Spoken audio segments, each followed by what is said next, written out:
बच्चे, अब ये वाला जो आर्टिकल है, इस आर्टिकल में आप लोगों को सबसे पहले इन लोगों ने जो ऑर्गन शो करवाया हुआ है दैट इज हाइपोथैलेमस। अभी जो हाइपोथैलेमस है इसके हवाले से बड़ी इम्पोर्टेंट चंद एक बातें हैं जो हम पहले भी कर चुके हैं और अब दोबारा से वो तकरीबन वो तमाम बातें जो हैं वो दोबारा से डिस्कस होंगी। याद रखिए, हाइपोथैलेमस जो है वो फोर ब्रेन का एक पार्ट है और फोर ब्रेन का पार्ट से यहाँ पर मुराद क्या है कि फोर ब्रेन का एक पार्ट तो वो है कि जिसको हम सेरिब्रल कॉर्टेक्स कहते हैं, जिसमें बहुत ज़्यादा कन्वर्जन्स मौजूद होती हैं। ठीक है, फिर हम कहते हैं कि इसके दरमियान में एक पार्ट होता है जिसको कॉर्पस कैलोसम कहा जाता है, which is a lateral link between two cerebral cortex, जो दोनों सेरिब्रल कॉर्टेक्स के दरमियान में एक लिंक होता है। ठीक है, इसी के नीचे यहाँ पर इस जगह पर एक अदद पी शेप्ड, पी साइज और पी शेप्ड एक जो है वो मौजूद होता है, क्या कह लें उसको, एक छोटा सा ऑर्गन मौजूद होता है जिसको आप कहते हैं हाइपोथैलेमस। ठीक है, इसको आप हाइपोथैलेमस कहते हैं।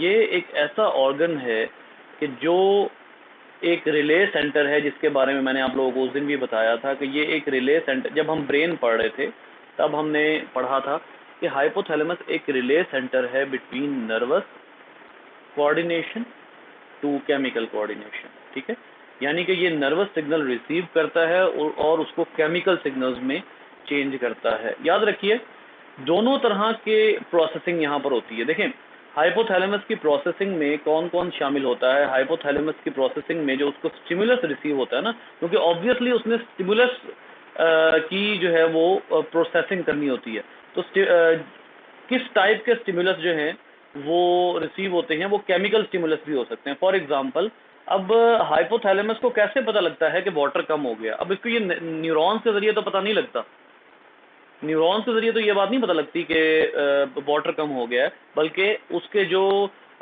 हाइड्रो रिसेप्टर्स हैं हाइपोथैलेमस में वो बताते हैं, तो ये केमिकल वो हुआ।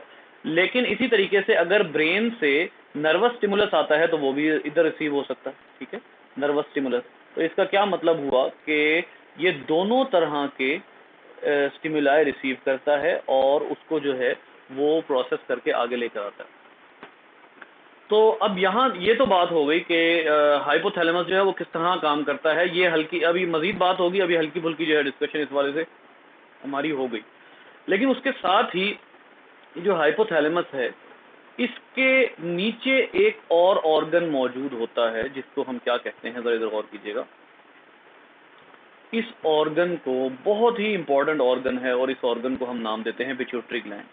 छोटी सी डक्ट होती है, उसके नीचे ये ऑर्गन जो है वो मौजूद होता है और ये आलमंड साइज्ड होता है।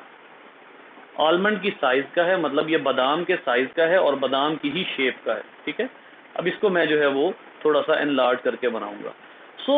ये जो आपको हाइपोथैलेमस के नीचे ऑर्गन नजर आ रहा है, इसका और हाइपोथैलेमस का डायरेक्ट ताल्लुक होता है। ये आलमंड साइज ऑर्गन क्या कहलाता है? This almond size organ is known as pituitary gland. ये पिट्यूटरी ग्लैंड, इसको हम पिट्यूटरी ग्लैंड कहते हैं और इसको मास्टर ग्लैंड कहा जा सकता है, बट इसको पुराने ओल्ड कॉन्सेप्ट के मुताबिक मास्टर ग्लैंड कहा जाता था। ये पिट्यूटरी ग्लैंड सबको कंट्रोल नहीं करता। अपेरेंटली हमने जो हमारे सामने जो ऑर्गन्स है ना, जो हमने इस बुक में पढ़ने हैं, उसके मुताबिक तो पिट्यूटरी ही सबको कंट्रोल करेगा जितने हमारे सामने हैं। लेकिन उनमें से, जैसे आप पढ़ेंगे हमारा जो स्टमक से हार्मोन्स निकलते हैं वो पिट्यूटरी की कंट्रोल में नहीं होते। ठीक है, इसी तरह से और भी बहुत से हार्मोन्स हैं जो पिट्यूटरी के डायरेक्ट कंट्रोल में नहीं है। एड्रीनालिन, नॉर एड्रीनालिन, ये पिट्यूटरी के कंट्रोल में नहीं है। तो मास्टर ग्लैंड इसको किसी जमाने में कहा जाता था, इसको एग्जैक्टली आप मास्टर ग्लैंड नहीं कह सकते। सिर्फ ये है कि अपने इस लेवल के नॉलेज की हद तक आप इसको मास्टर ग्लैंड अगर कहना चाहें तो वो एक जो है वो आपको इजाजत है। अच्छा, अब यहाँ पर जो है वो सबसे पहले तो हम ये देखेंगे कि हमारी बुक की जो डायग्राम है ना, इसको हम यहाँ से उठा कर लेकर आएंगे हमारा जो व्हाइट बोर्ड है उसके ऊपर, और इस डायग्राम को हम जो है वो डिस्कस करते हैं। ये डायग्राम एक खास अंदाज में हम डिस्कस करेंगे ताकि हमें समझ आ जाए कि एक्चुअली हम क्या बात कर रहे हैं। बेटा ये जो डायग्राम है ना आपके सामने, it is actually zoom in diagram of hypothalamus as well as pituitary gland. ये देखिएगा, आपको ये जो सेल्स नजर आ रहे हैं, दीज सेल्स, ये जो सेल्स आपको नजर आ रहे हैं, दीज बिलोंग टू हाइपोथैलेमस। ये सेल्स जो हैं ये हाइपोथैलेमस के सेल्स हैं। और ये जो नीचे आपको ये ऑर्गन नजर आ रहा है, ये वाला पूरा यहाँ से यहाँ तक का जो ऑर्गन है, ये जो चीज है इसको आप छोड़ दें फिलहाल, ये फिलहाल जो है वो आपका कंसर्न नहीं है, ठीक है। ये पिट्यूटरी ग्लैंड है, ठीक है, दिस इज पिट्यूटरी ग्लैंड। ये जो दोनों आपको इकट्ठे नजर आ रहे हैं, उसकी वजह क्या है बेटा, याद रखिए। पिट्यूटरी ग्लैंड को सबसे पहले मैं आप लोगों को जो है वो थोड़ा सा यहाँ से रफली सा आइडिया देता हूँ। पिट्यूटरी ग्लैंड इन्होंने जिस तरह बनाया हुआ है, कोशिश करते हैं हम भी जो है वो थोड़ा सा उसको उसी एंगल में बना लें, ठीक है। अब ये देखिएगा, पिट्यूटरी ग्लैंड आपको पता लग रहा है कि ये एक ऐसा ग्लैंड है कि जिसके दरमियान में एक पार्टीशन है, ये एक पार्टीशन है, और इसके 3 पोर्शंस हैं, ठीक है। पिट्यूटरी ग्लैंड का ये जो पोर्शन है, इसको हम कहते हैं एंटीरियर लोब ऑफ पिट्यूटरी। मैं अभी हाइपोथैलेमस का जो रोल है वो मैं आपको नहीं बता रहा, ठीक है, वो अभी रुक जाते हैं। जो दूसरा है वो कहलाता है posterior lobe, posterior lobe of pituitary. और दरमियान में जो ब्लू पार्टीशन है, इसको हम नाम देते हैं मीडियन लोब, मीडियन लोब, ठीक है। अब याद रखिए कि जो पिट्यूटरी ग्लैंड है, उसका जो पोर्शन हार्मोन बनाता है वो एंटीरियर लोब है। जरा गौर से मेरी बात को सुनना है आपने। जो पोर्शन हार्मोन्स की फॉर्मेशन करता है वो एंटीरियर लोब है, और साथ के साथ मीडियन लोब है। पोस्टीरियर लोब हार्मोन की फॉर्मेशन नहीं करता, बल्कि इसका काम होता है storage of hormones released by pituitary. याद रखिए कि जो पिट्यूटरी ग्लैंड होता है वो हाइपोथैलेमस की कमांड पे काम करता है। इस लिहाज से आप इसको मास्टर नहीं कह सकते, मैंने अभी आपको बताया ना। रिलीज बाय पिट्यूटरी नहीं, सॉरी, रिलीज बाय हाइपोथैलेमस,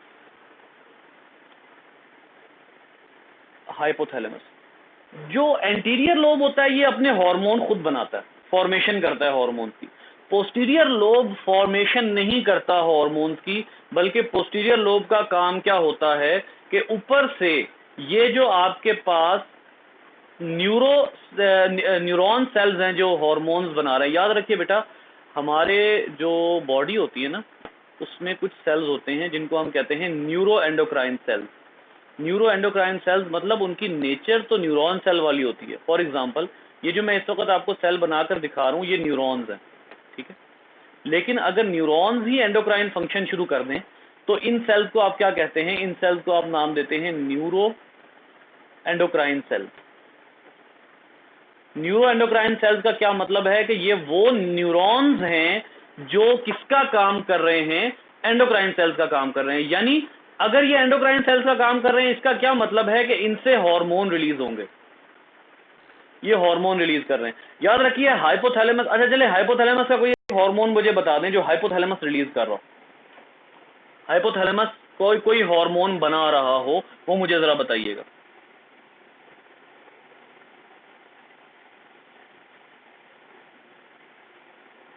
किसी हार्मोन का पता है आपको जो हाइपोथैलेमस बना रहा हो?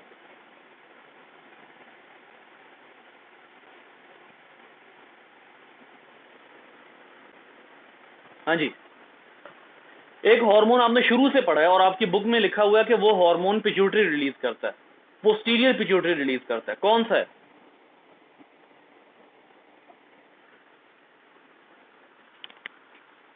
आपने पढ़ा हुआ वो हार्मोन, जल्दी से बताइए।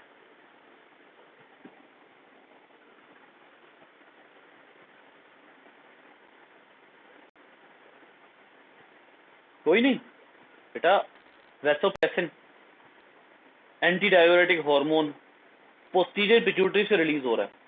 आपको पता है पोस्टीरियर पिट्यूटरी, अभी मैंने क्या कहा है, पोस्टीरियर पिट्यूटरी का अपना कोई हार्मोन नहीं है, पोस्टीरियर पिट्यूटरी कोई हार्मोन नहीं बना रहा, पोस्टीरियर पिट्यूटरी कोई हार्मोन नहीं बना रहा, पोस्टीरियर लोब कोई हार्मोन नहीं बना रहा, पोस्टीरियर लोब का अपना कोई हार्मोन नहीं है, बल्कि ये क्या करता है, हाइपोथैलेमस से आए हुए हार्मोन्स को स्टोर करता है। इसका क्या मतलब है कि ये जो न्यूरो एंडोक्राइन सेल्स हैं, ये दो, ये वाले, ये क्या बनाकर भेज रहे हैं, ये देखिए ऑक्सीटोसिन और एडीएच, ये लिखा हुआ है, ऑक्सीटोसिन और ADH secreted by neurosecretory cells. Oxytocin और एंटीडायरेटिक हार्मोन ये बनते हैं न्यूरॉन्स में, और उसके बाद स्टोर कहाँ किए जाते हैं, पोस्टीरियर पिट्यूटरी में, और फिर जब टाइम आता है तो पोस्टीरियर पिट्यूटरी को कमांड दी जाती है और यहां से क्या रिलीज होता है, यहां से एंटीडायरेटिक हार्मोन रिलीज होता है। तो जो बात मैं यहां पर करना चाह रहा हूं बेटा वो ये है कि पोस्टीरियर पिट्यूटरी का अपना कोई हार्मोन नहीं है, वो हार्मोन रिलीज करता है जो हाइपोथैलेमस बनाकर उसमें स्टोर कर चुका होता है, और फिर हाइपोथैलेमस की ही कमांड पे वो रिलीज भी करता है। लेकिन एंटीरियर पिट्यूटरी के सारे हार्मोन अपने हैं, चाहे एंटीरियर पिट्यूटरी को कंट्रोल कर रहा है हाइपोथैलेमस ही, लेकिन एंटीरियर पिट्यूटरी के सारे हार्मोन अपने हैं, पोस्टीरियर पिट्यूटरी का कोई हार्मोन अपना नहीं है। बेटा ये बात समझ नहीं आई तो मुझे बताइएगा फटाफट जल्दी से।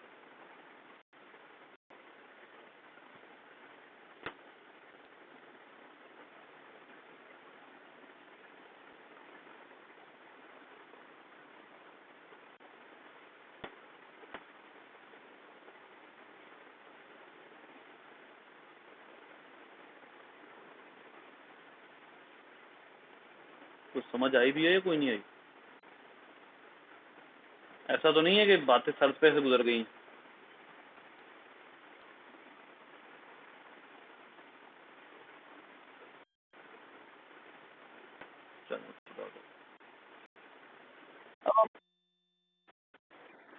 न्यूरो एंडोक्राइन सेल्स क्या हैं बेटा? न्यूरो एंडोक्राइन सेल्स में दोबारा रिपीट कर देता हूँ, न्यूरो एंडोक्राइन सेल्स वो सेल्स होते हैं जो वर्किंग न्यूरॉन की तरह करते हैं और कर सकते हैं। मतलब जैसे आप यहां पर इस डायग्राम में देखिए, ये जो डायग्राम है इसमें आप थोड़ा सा अगर गौर से देखें ना, तो इस डायग्राम ये देखिए, इसमें यहां पर ये वाला, ये देखें, ये पूरा एक्सॉन मौजूद है और एक्सॉन के बाद ये केमिकल्स रिलीज हो रहे हैं। अब आप जरा इधर गौर से देखें, ये एरिया जो है, ये इधर केमिकल रिलीज हो रहे हैं। अब इनका फंक्शन जो है वो ये है कि ये एक तो, और दूसरा इनके डेंड्राइट्स भी हैं, यहां पर गौर करें, इनके डेंड्राइट्स भी मौजूद हैं। मतलब ये बैक वक्त एक अदद नर्वस सिग्नल भी रिसीव कर रहे हैं थ्रू डेंड्राइट्स, और उसके बाद उस नर्वस सिग्नल को प्रोसेस करके अपने एक्सॉन के जरिए यहां से वो इस साइनेप्स के थ्रू या इस एरिया के थ्रू इसी स्टिमुलस को किसमें कन्वर्ट कर रहे हैं, इसी स्टिमुलस को वो कन्वर्ट कर रहे हैं केमिकल में। यहां से वो स्टिमुलस केमिकल में जो है वो केमिकल की फॉर्म में रिलीज हो रहा है, सॉरी।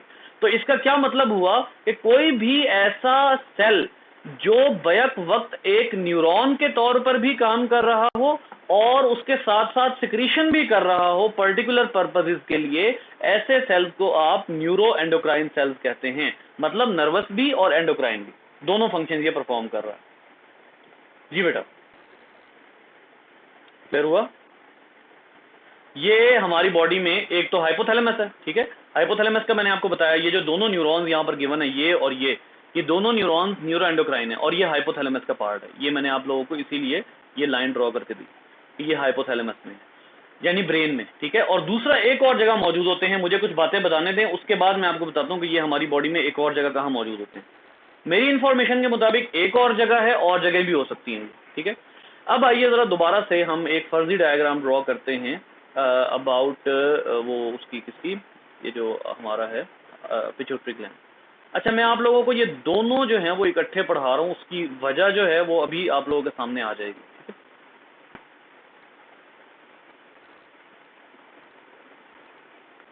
बेटा मैं फिलहाल जो है वो आप लोगों को यूँ लग रहा होगा जैसे एंटीरियर पिट्यूटरी मैंने छोटा बना दिया है और पोस्टीरियर पिट्यूटरी जो है वो मैं बड़ा बना रहा हूँ। बेसिकली ये एंटीरियर पिट्यूटरी ये गलती से बन गया है, क्योंकि जो एंटीरियर पिट्यूटरी है वो बड़ा होता है हमेशा, एंटीरियर पिट्यूटरी हमेशा बड़ा होता है और पोस्टीरियर पिट्यूटरी जो है वो छोटा होता है, ठीक है। अच्छा जी, अब यहाँ पर देखिएगा ज़रा कि जो साइंटिफिक नेम होता है, जो लैटिन लैंग्वेज में जो इस पूरे पिट्यूटरी को नेम देते हैं वो है हाइपोफाइसिस सेरेब्री। Hypophysis cerebri. अब ये हाइपोफाइसिस सेरेब्री का मतलब क्या होता है, ये बड़ा टेक्निकल वर्ड है, लेकिन अगर आपको ये वर्ड समझ आ जाता है तो आपको इस नेम की तुक समझ आ जाएगी। देखें, सेरेब्री किसको इंडिकेट कर रहा है? ब्रेन को, ठीक है। फाइसिस होता है स्टॉक, स्टॉक यानी कोई भी शाख, ठीक है। और हाइपो बिलो, ब्रेन के नीचे एक शाख है जिसके नीचे जिसको हाइपोफाइसिस सेरेब्री कहते हैं। मतलब ये ब्रेन के नीचे की एक शाख है। हाइपोफाइसिस नीचे की शाख, किसकी नीचे की शाख? ब्रेन के नीचे की शाख, इसको हम हाइपोफाइसिस सेरेब्री कहते हैं, ठीक है। अच्छा जी, उसके बाद आइए, इसके 3 रीजन्स, मैंने कहा आपको ये वाला रीजन जो है ये है एंटीरियर लोब। एंटीरियर लोब का एक खास नाम होता है। एंटीरियर लोब का जो नाम होता है उसको हम कहते हैं एडिनो हाइपोफाइसिस। हाइपोफाइसिस तो ये हो गया ना, ये हाइपोफाइसिस हो गया, इसको हम कहते हैं एडिनो हाइपोफाइसिस। और एडिनो का मतलब होता है ग्लैंड, यानी ये ऐसी शाख है ब्रेन की जिसका काम सिर्फ ग्लैंड वाला है, ठीक है। उसके बाद जो है, जो पोस्टीरियर लोब है, ये पोस्टीरियर है। पोस्टीरियर का जो नाम होता है, प्रॉपर नेम, वैसे तो हम एंटीरियर लोब पोस्टीरियर लोब कहते हैं ना, इसका जो नेम होता है वो हम कहते हैं न्यूरो हाइपोफाइसिस। अब यहाँ से इसका नेम जो है वो हमें बड़ा कुछ बताएगा कि इसको एडिनो हाइपोफाइसिस क्यों नहीं कहते, क्योंकि एडिनो का मतलब तो हो गया ग्लैंड।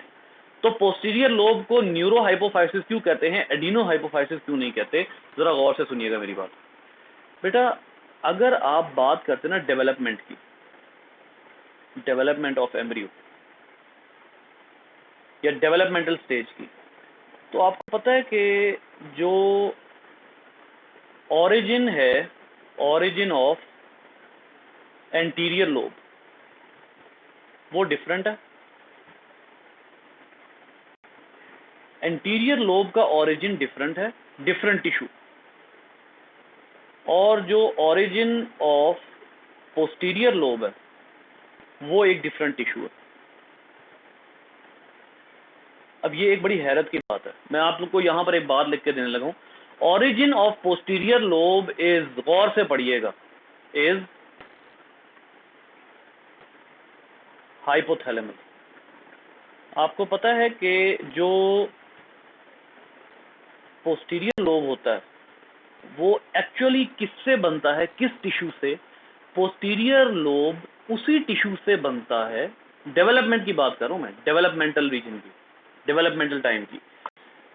डेवलपमेंटल टाइम पे जो पोस्टीरियर लोब होता है वो उसी टिश्यू से बनता है जिस टिश्यू से हाइपोथैलेमस का जिस टिश्यू से हाइपोथैलेमस बनता है, पोस्टीरियर लोब भी उसी टिश्यू से बनता है।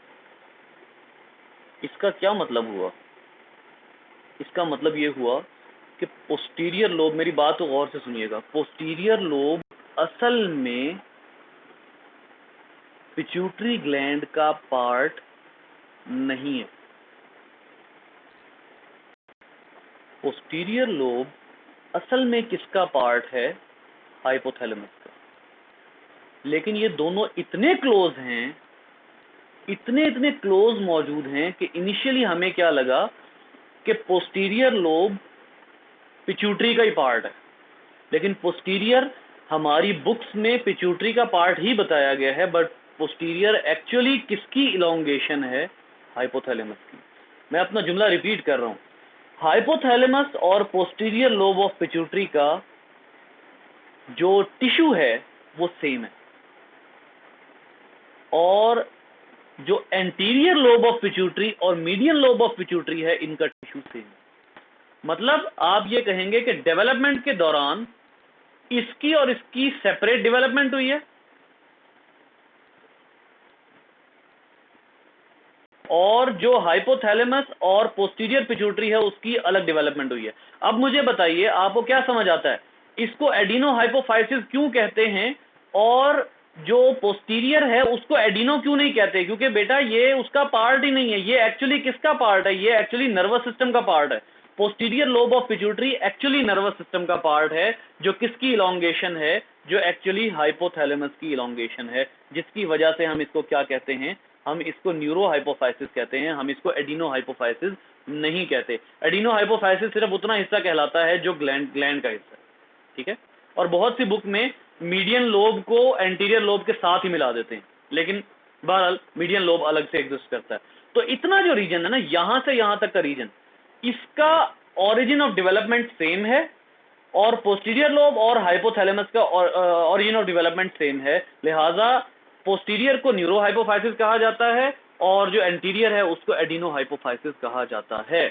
जी बच्चे, ये एक और थोड़ी सी मुश्किल बात थी जो कि मैं कोशिश की है कि सिंप्लीफाई कर दूं। जी बेटा, समझ आई?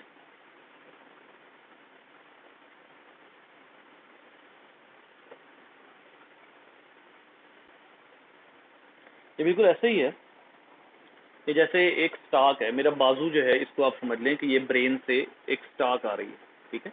मेरे बाजू को आप समझ लें हाइपोथैलेमस, उसी की कंटिन्यूटी में मेरा ये हथेली आ गई, ठीक है।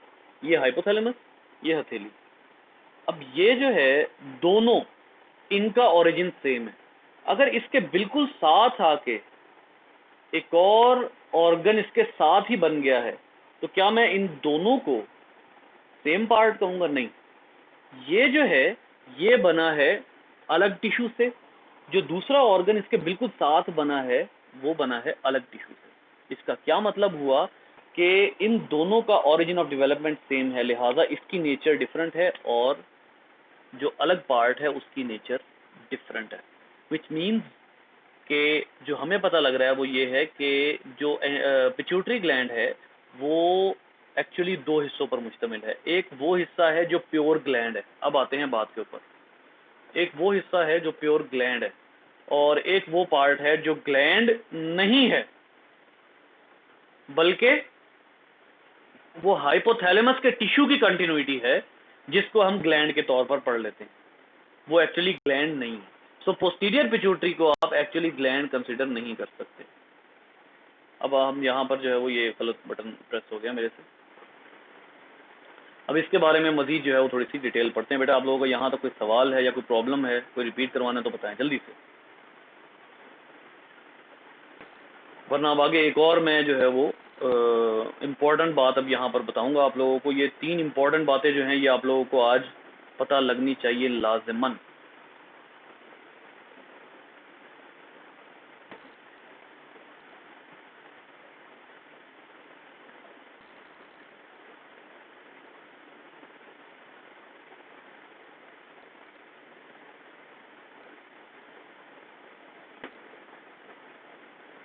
क्या हुआ, चुप लग गई? अल्लाह खैर ही करे।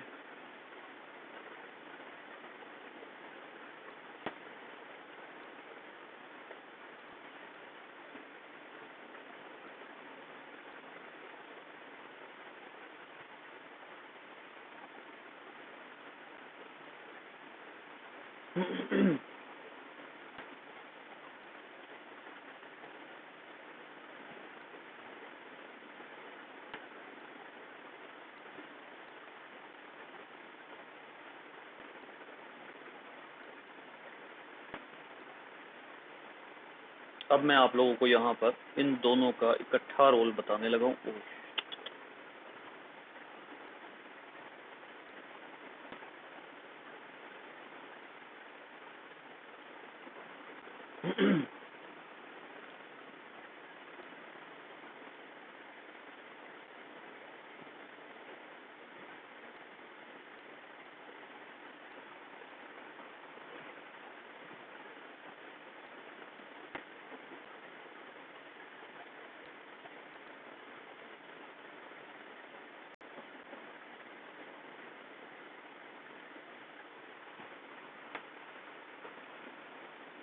बेटा देखिए, हाइपोथैलेमस जो है ना वो उसको कहा जाता है बैटरी ऑफ एंडोक्राइन सिस्टम। ये बैटरी है। ये बैटरी कैसे है? क्योंकि ये हमारे एंडोक्राइन सिस्टम को टर्न ऑफ और टर्न ऑन कर सकता है। इसके पास कुछ हार्मोन्स होते हैं, जिन हार्मोन्स को हम नाम देते हैं ट्रॉपिक हार्मोन्स। बेटा ट्रॉपिक का मतलब क्या है? वंस अगेन मैं पूछ रहा हूँ, पिछले दिनों भी वर्ड आया था।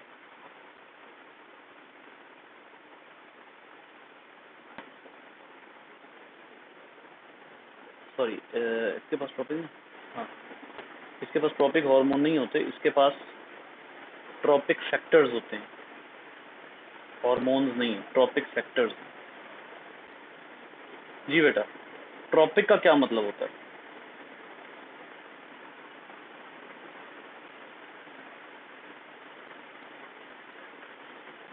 हाँ भाई, आज सो रहे हो?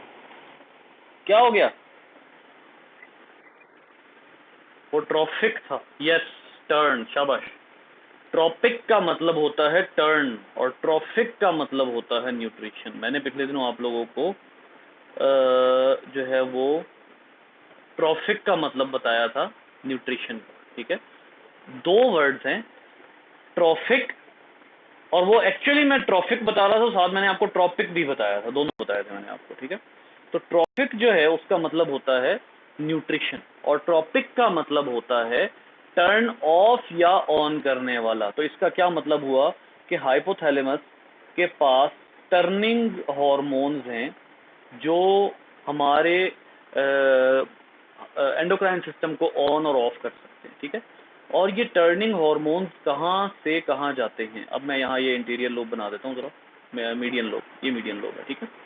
अब देखिए, इसी तरह से ये जो ट्रॉपिक फैक्टर्स हैं, यहाँ से आगे जो है वो जो पिट्यूटरी ग्लैंड होता है वो कुछ हार्मोन रिलीज करता है जिनको हम कहते हैं ट्रॉफिक हार्मोन्स।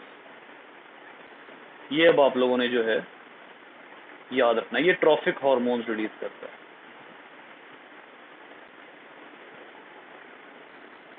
ये बड़ी इंपॉर्टेंट बात है यहाँ पे ना, ये जो दो वर्ड्स है ना, ये बहुत इंपॉर्टेंट वर्ड्स हैं, ठीक है। एड्रीनोकोर्टिकोट्रॉफिक हार्मोन, गोनेडोट्रॉफिक हार्मोन, हाँ जी, ये दो बहुत ही इंपॉर्टेंट वर्ड्स हैं। आपने ट्रॉपिक और ट्रॉफिक इन दोनों को नहीं भूलना। और कसम से अगर ये कोई और क्लास होती मैं ये बातें करती ना, सच्ची बात है।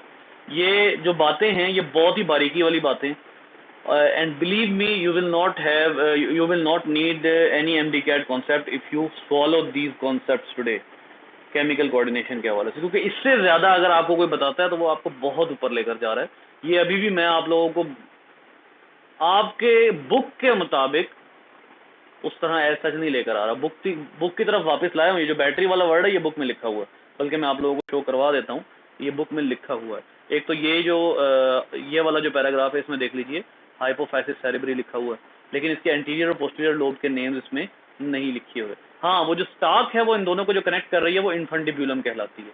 हाइपोथैलेमस और पिट्यूटरी ग्लैंड के दरमियान में जो स्टाक होती है उसको इन्फंडिब्यूलम कहते हैं।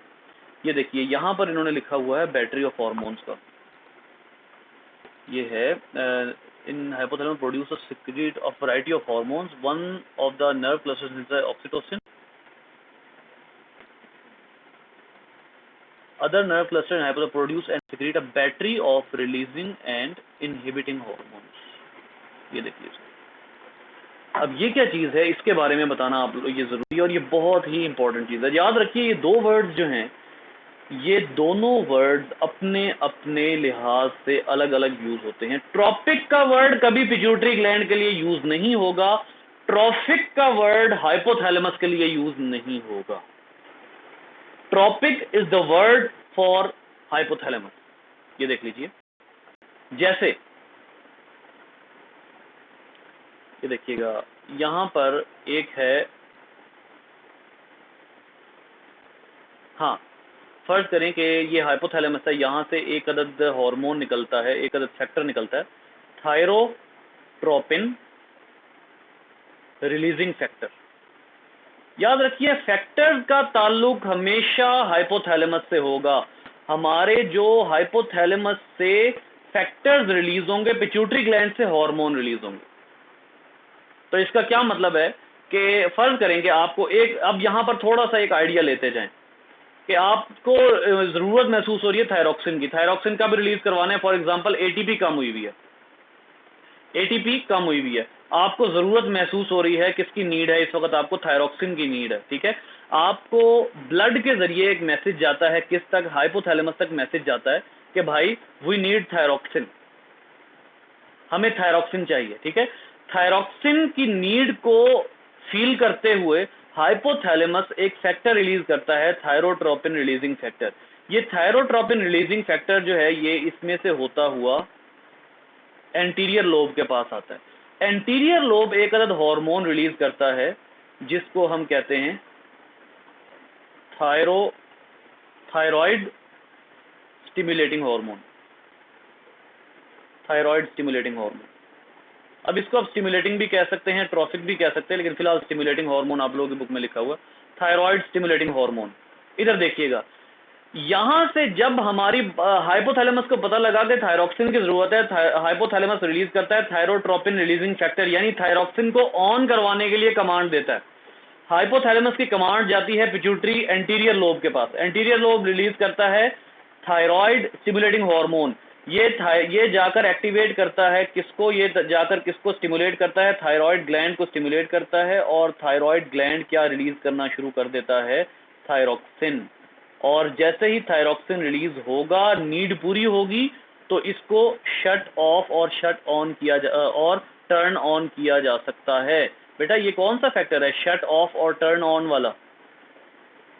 क्या कहते हैं इसको? जब जरूरत पड़ी तो ऑन किया, जब जरूरत नहीं पड़ी तो बंद कर दिया। ये कौन सा फिनोमिना है?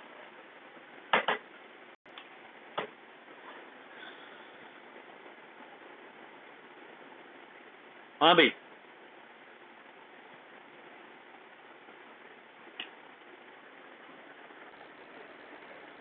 मैंने आपको बताया था कि एंडोक्राइनोलॉजी को समझने के लिए इंपॉर्टेंट 3 फिनोमिना कौन सा है,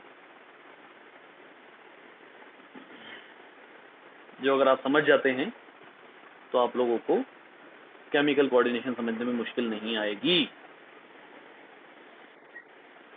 फीडबैक मैकेनिज्म। अब जो आप लोगों को जहन में बात रखनी है वो कुछ इस तरह से है कि हाइपोथैलेमस एक बैटरी का काम करता है एंटीरियर लोब के लिए, पोस्टीरियर के लिए नहीं, याद रखिए पोस्टीरियर के लिए नहीं काम कर रहा, ठीक है।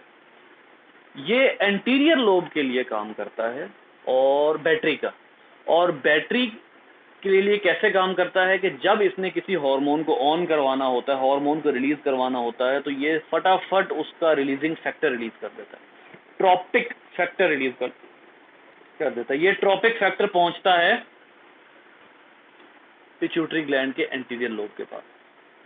एंटीरियर लोब उस ट्रॉपिक फैक्टर के रिस्पॉन्स में कोई भी ट्रॉफिक हार्मोन, मेरे वर्डिंग पे गौर करें, मैं कह रहा हूं हाइपोथैलेमस से आया है ट्रॉपिक, और ट्रॉपिक हार्मोन के रिस्पॉन्स में पिट्यूटरी रिलीज करता है ट्रॉफिक हार्मोन, जो अगले ग्लैंड को जाकर ये हुक्म देती है कि भाई चलो अपना जो रिलीज है उसको फास्ट करो।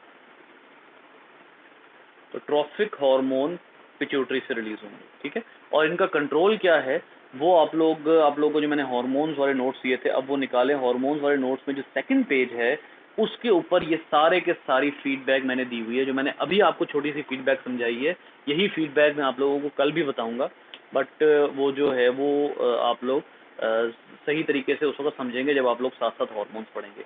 तो एक दफ़ा जाके वो वाले जो है नोट्स उनका सेकंड पेज देख लीजिएगा। फीडबैक मैकेनिज्म सबके हैं, सबके फीडबैक मैकेनिज्म मैंने वहाँ दिए हुए हैं, ठीक है। और दूसरा ये है कि आप लोगों को पिट्यूटरी ग्लैंड और हाइपोथैलेमस का थोड़ा बहुत समझ भी आ जाएगा।